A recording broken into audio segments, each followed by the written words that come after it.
So I got a coffee joke that I thought of just now, and it is basically, I know this is a roaster, but that is for the beans. Please do not roast me, because I'm a baby comedian, so I will cry. So it's nice to see your smiling faces. Smiling faces are foreplay for laughter, so that is very hot. Great news. Speaking of foreplay, anyone here on a date at 4 o'clock in the afternoon? Exciting, you're getting caffeinated. So I had to, just for you. Maybe later you get your milk frothed and get some of his simple syrup. Who knows what I'm even talking about? Who even knows? But dating is nice, right? It's nice. I know you're married, but it's nice to date. That's how you stay married, I hear. But you know what is a billion times better than dating? Breaking up. I fucking love it. Cannot get enough of it. It's happened so many times. I'm just an addict. I don't get why people give it such a bad rap. The word itself is just awesome. It is the best. It is 2 good words. Breaks are fabulous. What the fuck do we all wait for at work? Just looking at the clock. You want a break, right? Break fast. Breakfast is delicious. It's awesome. And like break dancing, although it does sound like what you would describe my dancing as, it's actually lovely and very entertaining. So obviously break, great, right? Brake pads save your life. So then, I don't know why I did that. And then you gotta add the word up because it's not positive enough, right? So it's just all positive. Freaking rockets, balloons, and dicks. They all go up, they're all a great time. But for some reason, people go, break up? No, how about break down? And I'm like, no, after a breakup, that's where your power is. That's where the magic happens if you let it. Some of the best things in my life have happened after a breakup, because I made a point to break up and not down. I was empowered by sadness. First benefit was early on, for a couple months, I had a superpower where I could cry on demand, and I got out of so many fucking tickets. I was speeding everywhere, and it was great. I found out there's a whole lot of power in the sentence, oh, my boyfriend would know what to do if he was still here. I had to milk it, right? But it does sound like he died, but nobody needs to know that. He didn't, so bonus points. I had a subscription to unlimited handyman mechanical help. It was pretty freaking sweet. I killed like 7 people before the judge was like, okay, Rachel, pretty sure this isn't just residual sadness from the breakup. Come on, like that's enough murder. So yeah, breakups are freaking great. They say hindsight's 20/20, and also in a lot of breakups, it's 50-50, baby. You take half his money, half the kid, half your life. You got half your life at least, hopefully.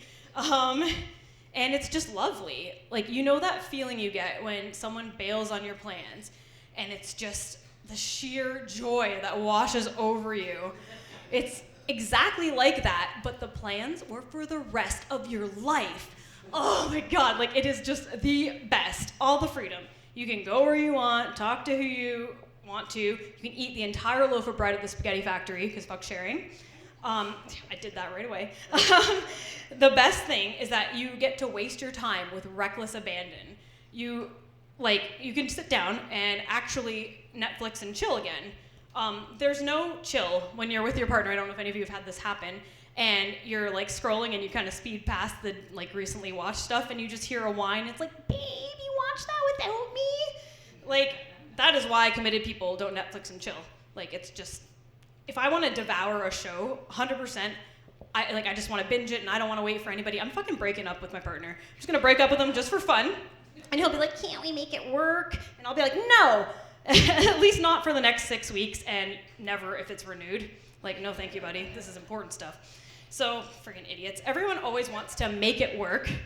Like struggling to fix a relationship without any tools, I might add, go to therapy, people, is somehow easier than just moving on from someone who doesn't fucking like you. Like, how simple is that, right?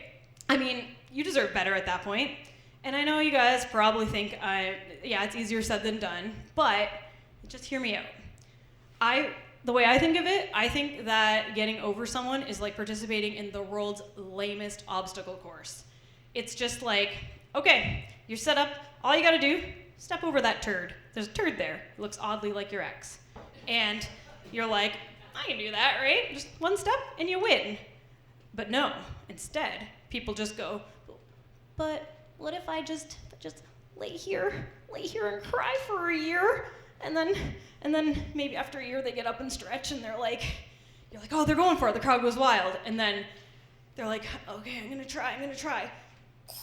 Right in him, he's on your fucking shoe, you have to fucking shake it off, that's what Taylor Swift was obviously singing about, sorry Swifties. But making it work, literally so stupid. Such an old school mentality. Like, Grandpa's Buick is a century old, it's held together with primer and life support, but he's still like, it just needs a little TLC. Like, shut up, Grandpa. But you know he's gonna drive it till it dies or he dies, just like with Grandma. But worst case, he breaks down, it's minimal risk, right? He calls CAA, they pick him up and, hey, old fart, you're fine, right?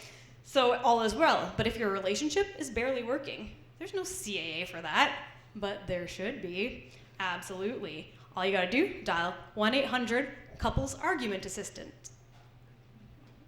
It's not that long, it's totally normal and real. So basically, you're having a fight and you both go out to the curb, as is tradition, to sit like this for 40 minutes to an hour, waiting for a guy in overalls to show up. And he comes and he's like, what's the problem? My girlfriend's too flat. He's on it. Inflation, easy. No energy for sex? Here's your boost. Is your partner just a lemon you regret buying because you were drunk at the time? Just tow them away, boys. Seriously, though. DUIs, dating under the influence, not recommended. It should be a crime. Take it from me. Absolutely. It'll mess up your life. So next time, try not to fall for a sleek, newer, but not too new, keep it street legal, ride with a nice big stick shift, a seatbelt that just hugs your neck, just the right, well, I am not the only one who is into autoerotic asphyxiation here. So always ensure you've got a proper inspection done. That is key. Have a safety, for sure. References, police check, Assess previous damage. Make sure emotional availability is even a part of that trim level.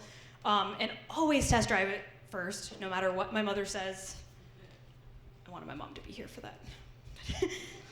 This advice is all key if you want to break up and not down and end up with another douchey hot rod. So I used to have a bad tendency to purchase these even when I wasn't shopping for them. So I made a list of features that I need to avoid. And so far so good. I've been leasing a car for 2 years, passed inspection with flying colors, an older, dependable model, few accidents, but I love them. And I haven't even needed CAA at all. He is a keeper. He read my list once, as one would say, can I read that when you tell them you're a weirdo that has a list? And he burst out laughing because I'd written, not ripped, but not unhealthy. We're just like in public and he yells out, thank God I'm not ripped. So funny was on the list too, thankfully. So anyways, if you've got a car or not, it's okay either way. Just don't let breakups turn into a spiraling breakdown. When car shopping, think about if maybe you just prefer electric for a while. Or you can rent, cab, or carpool if you're kinky like that. Never forget that you're also a car with needs, because that's how this analogy works. So always make time for regular maintenance and don't end up in a situation where your Valentine's Day involves just passing a card back and forth that reads, roses are red, violets are blue, you'd appreciate me, I'd appreciate you. It's just not romantic. She is never letting you in her trunk if that is the case. Thank you very much.